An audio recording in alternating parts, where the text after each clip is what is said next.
I'm making frosted brownies, and what you want to do is preheat your oven to 350. Okay, I'm going to melt 1 stick of butter and also have a heaping cup of chocolate chips here. And what I'm going to do is get that melted, and I'll be back afterwards for the next step. Okay, you don't want to have the fire too high because you don't want the chocolate to burn. And what I also did, I got the butter down to room temperature just so it could melt faster. I normally keep my butter in the freezer so that it'll keep longer. You can also melt this in the microwave. What you want to do if you melt it in the microwave is just put it in your microwave for 30-second increments. And once it's all melted, then you'll be ready to go on to the next step. I just kind of like doing it the slower, old-fashioned way. Just my way of doing it. You can also use the double boiler method. That might be a little safer to keep your chocolate from burning. But I'm going to go ahead and get this melted down, and we'll move along to the next step. Okay, in my mixing bowl, I have added 1.5 cups of sugar, also 1/4 teaspoon of salt, and 2 teaspoons of vanilla extract. I just put this in so that when I add my chocolate in, since this is a plastic bowl, it won't be too hot for the bowl. So I'm going to go ahead and add this melted chocolate in. It's my chocolate all melted. I'm going to go ahead and add that in and get that mixed in. And I'll come back after I get everything mixed, and we'll move along to the next step. Okay, next you want to take 2 eggs. You want to add them one at a time and just make sure that they're mixed in well. So I'm going to go ahead and do this, and then I'll add the second one.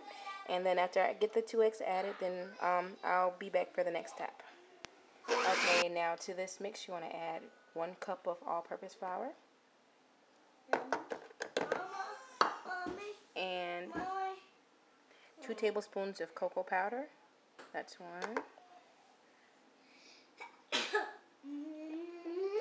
Bless you. And 2. And I'm going to go ahead and get this mixed in and move along to the next step. I'm a walnut brownie person, so what I'm going to do is go ahead and add this whole little bag of walnuts. It's chopped walnuts, and it's 1/2 cup or 2 ounces. I'm going to go ahead and add this in and get that all stirred up. And what I do from here is just go ahead and get it into the little pan to bake it in.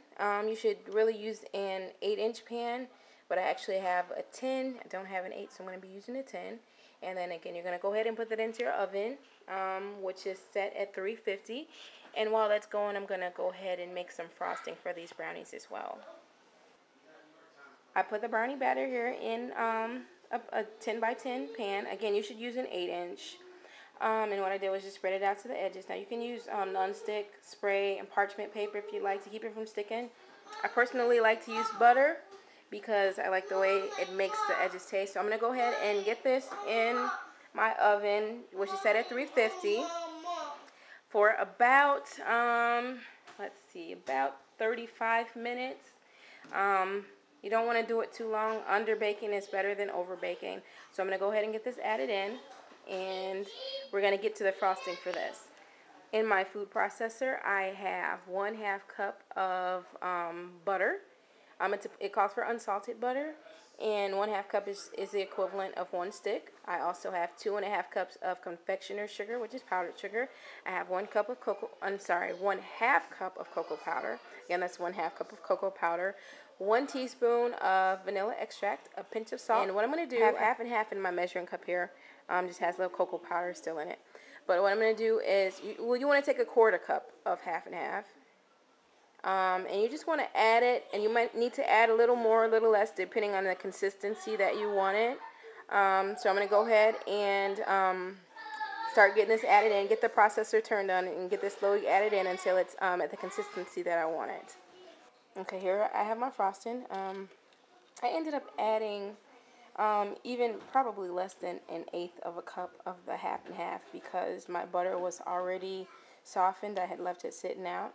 And so this is about the consistency that I wanted. As you can see, it's kind of hard to shake off of the spoon, and once you do get that little bit hanging there, it's still, shake a little bit, still a little bit hard for it to come off. That's about the consistency that I like it. Once your brownies are done, you want to just wait till they're completely cooled off before you add the frosting. If you want it to kind of melted and spread it, that's fine. You can add it while they're still warm. So my brownies have about 12 or so more minutes to go. I'm going to go ahead and give them a check because, again, it's better to underdo them than to overdo them. So I'm going to go ahead and give them a check. And I'll be back when this is all over so that you can get to see the finished product. And finally, we have our completed frosted brownie with walnuts.